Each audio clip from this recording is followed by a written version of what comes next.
আসিফ মাহমুদের এপিএস 311 কোটি টাকা দুর্নীতি করেছে। এই এপিএস যদি দুর্নীতি করে আপনার 311 কোটি টাকা, আসিফ মাহমুদ কত হাজার কোটি টাকা দুর্নীতি করেছে। আসিফ মাহমুদ তিনি গতকালকে বলেছেন, আবার ফেসবুকে স্ট্যাটাসও দিয়েছেন যে 10টি কারণে আমাদের হাইকোর্টের রায় উনি মানতে পারে না, আমাদের স্বাধীন নির্বাচন কমিশনের প্রজ্ঞাপন উনি কার্যকারী করতে পারে না।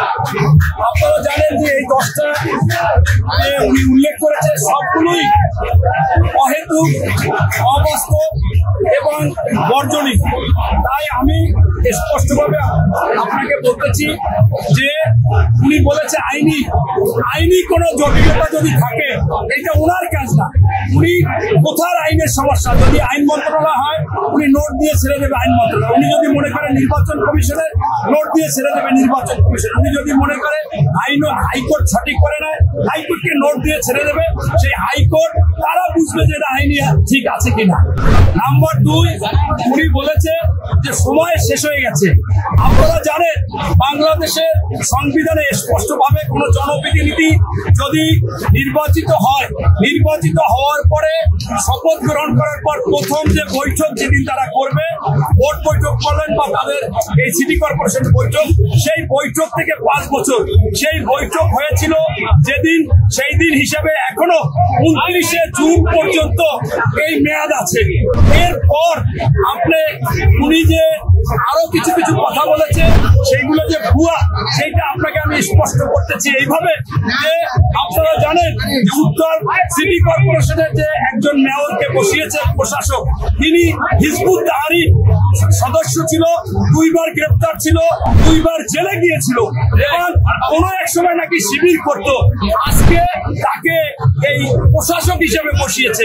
তাকে কিভাবে বসায় যারা হিজবুত তাহরির বাংলাদেশে নিষিদ্ধ এবং তারা জেল কেটেছে সেই সাজ্জাদকে, এবং শোনা যাচ্ছে এই আসিফ মাহমুদ নাকি সাজ্জাদের কাছ থেকে 400-500 কোটি একজনে এক একটা বলতেছে।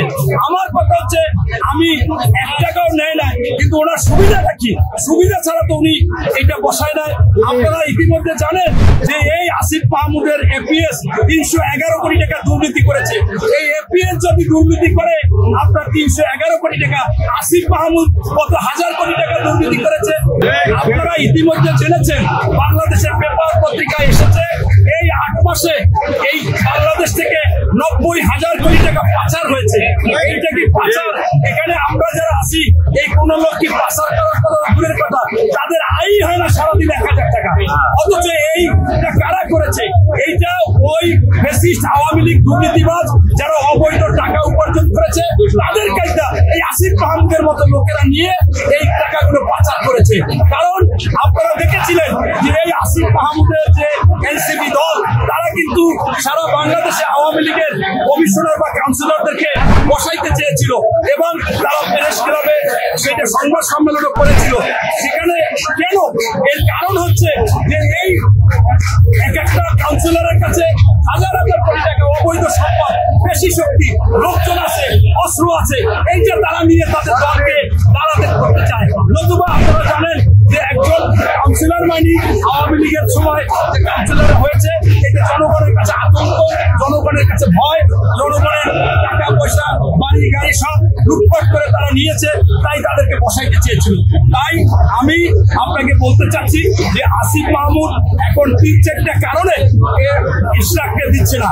একটা কারণ হচ্ছে যে বর্তমানে তাদের লোকজন 2টা পাইটা খাচ্ছে।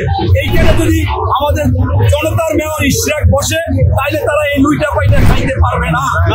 এরপরে 2 নম্বর হচ্ছে যে আপনারা জানেন যে আগে যারা ওই কাউন্সিলর ছিল অনির্বাচিত, সেই কাউন্সিলররা 10টা কাজ নিছে, একটা কাজ কোন রকম করছে, 9টা কাজ না করে টাকা উঠে নিয়ে গেছে।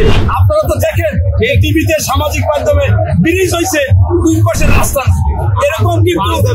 এরকম অনেক জায়গায় এই টাকাগুলো মেরে নিয়েছে। যদি জনতার ইশরাক বসে তাইলে কে কাজ না করে টাকা নিয়েছে এই পাই টু পাই হিসাব দিতে হবে। এই জায়গায় ইশরাককে পছন্দ